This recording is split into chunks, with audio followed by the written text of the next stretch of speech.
them. Was the most important thing going to be just keeping your wits about yourselves?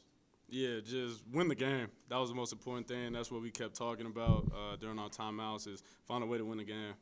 Like you said, we haven't played in almost a month, and they was coming back, and they run a unique style. So it was just a couple things maybe you don't want to put together going into a game, but that was the hand that we were dealt. So we had to deal with it, and I feel like we found a way to win, so can't really complain too much about that. Chandler, how many times were there out there on the court where something frustrated you? You guys weren't shooting well, or they hit a tough shot, or they got one of those backdoor cuts. Yeah. But you had to kind of fight off that urge to let it get you down. Man, a lot. Those backdoor cuts are demoralizing because you played good defense the whole possession. And like you said, they have a unique style, so they just keep running their sets. And all of a sudden they get a backdoor layup with 5 seconds left on the clock, and it's like, it's kind of a backbreaker. But, that's what tough teams do. And we want to be a tough team. We're a good team, so we got to keep going. So you guys started the game a little cold offensively, then closed the first half, I think, on a 17-3 run. Just did it feel like certain things were starting to click offensively down the stretch in that first half? Yeah, same to their offense. They run a unique defense as well. One of those matchup zones where it doesn't look the same every possession. And so once we started to get a feel for it, I think it showed in our percentages. It started to go up, and then we just tried to be as consistent as possible. But hey, it was our first game back in a long time. No one expected it to be pretty or perfect, and so we made enough to get the win. So we'll take it and move on. Definitely. Even though you guys have been through this before last year, is there a certain element that no matter what you do to try and prepare yourself, you can't be fully prepared to be back after being out for so long? There's nothing like playing. You can practice all you want. You can run all the sprints you want. You can get on the bike, the treadmill, whatever, but there's nothing like playing, man. Exactly. The energy is different. The intensity level is different. And so I feel like it caught some of us by surprise, even though we've been through it before. But I feel like we battled back. And like Chandler said, we want to be a tough team, and that's what tough teams do. Sure. What do you guys have to do? Everything is so uncertain right now. Teams are going on pause. Everything, every game is kind of uncertain. What do you have to do to not let that affect you day to day? I think Medved says the best. Just we got to control the controllables. Essentially right now we don't know who we're going to play next. We don't know where we're going to play. We don't know much, but we can control what we can. So do what we can, continue to get better, to get our rest, and just control what we can.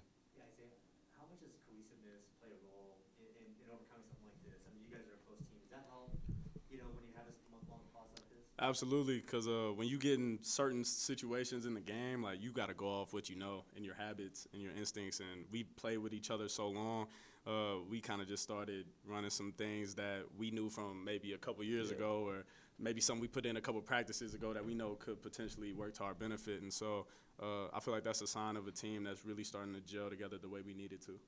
So you talked about it a little bit. I mean, obviously there was some physical fatigue, but did you guys feel like you were mentally sharp to catch the things that you knew were coming, or find a way to make an adjustment?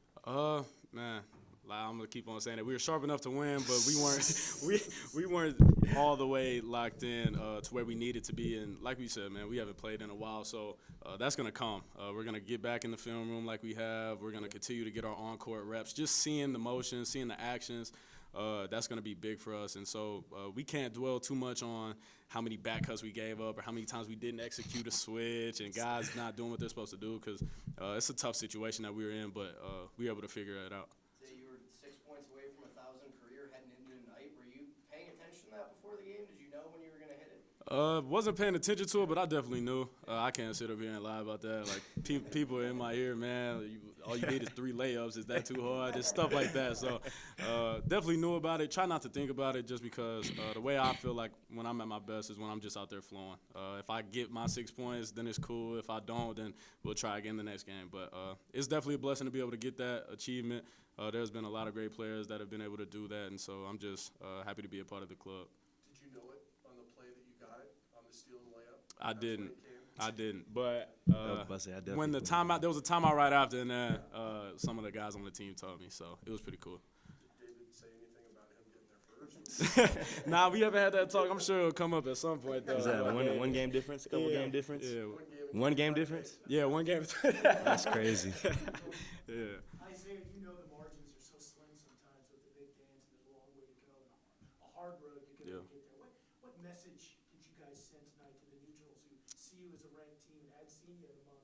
Man, we're a tough team that can win multiple ways. I feel like that's the biggest thing that a lot of the top teams tend to display on the floor is that they can win when they got it going and they can win when they don't. And so we definitely found a way. We played a really tough team in Air Force, and we're going to have to play them again. It's going to be just as hostile over there, just as tough. And Probably more. And probably more, you're right. And so, man, I feel like that's definitely what we showcased was that we're a tough-minded team that can win multiple ways. Yeah, thanks, guys. Appreciate Thank you. you.